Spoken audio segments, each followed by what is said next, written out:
Bonjour Sylvie Crière, nous sommes ravis de vous accueillir pour ce premier roman qui s'appelle Un cheval dans la tête. Donc vous avez un cheval dans la tête? Un cheval, non, pas précisément un, mais j'en ai eu pas mal autrefois, des chevaux. Alors racontez-moi votre relation aux chevaux déjà. Ma relation aux chevaux, ça a été une relation il y a pas mal de temps où c'était vraiment une immersion dans le monde du cheval. Immersion, ça veut dire Ça veut dire que j'étais vraiment plongée dedans. J'étais surtout au contact d'un élevage, de chevaux d'élevage. Donc avec tout ce que ça comporte de difficultés, de joie, à la fois dans l'exercice quotidien, à la fois dans les relations que ça entraîne, à la fois aussi dans les passions que ça déchaîne et rebondit autour de ça. ça vous a donné donc l'envie d'écrire sur ce sujet. J'écrivais, j'ai toujours eu envie d'écrire et cette toile de fond que je connaissais bien, j'ai voulu l'utiliser et tisser par là-dessus une histoire avec d'autres thèmes aussi. Oui, Ouais, ouais. c'est ça. Mm. Mais le cheval est très présent effectivement. il est en toile de fond. Voilà. Écoutez, ce matin, il y a quelqu'un qui en parlait, qui me disait oui, mais alors il y a des choses qui sont dures, il y a des choses. C'est pas Oui, un oui, gros- un roman qui est un peu dur, un peu féroce. C'est la vie avec tout ce que ça peut comporter de difficile, de contraintes, des personnages qui vivent pas dans l'illusion du réel du tout. Ils vivent dans le concret, et ils essayent de s'en sortir comme ils peuvent, avec les moyens qu'ils peuvent, parce qu'ils sont tous un petit peu cabossés, les personnages quand même. C'est des personnages qui ont des blessures, mais ils ont quand même une certaine forme de liberté. Ils s'accrochent à ça vraiment coûte que coûte.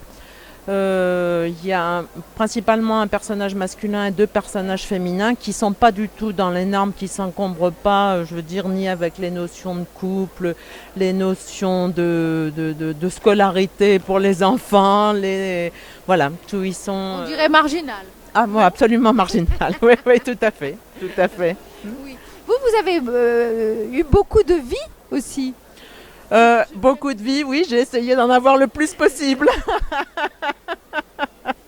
Pharmacienne, voilà, et puis je me suis pas mal intéressée à la phytothérapie, à l'aromathérapie. De ce côté-là, j'ai écrit, j'ai fait aussi un scénario pour la télévision, pour un téléfilm, il y a pas mal d'années, j'ai fait une nouvelle, enfin voilà, c'est mon chemin.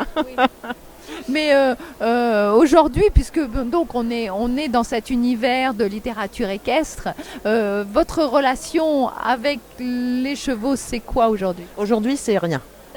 Est-ce qu'on peut savoir comment on se coupe de cet univers-là? Je faisais un peu de compétition en dressage. J'en ai fait même pas mal.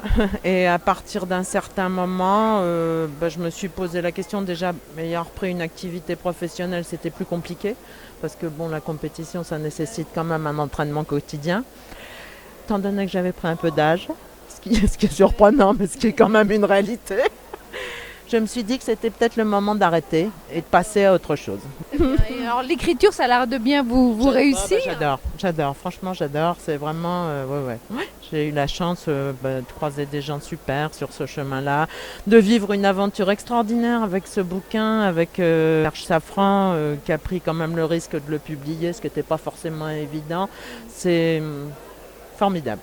Très bien. Merci Voilà. beaucoup Sylvie. Merci.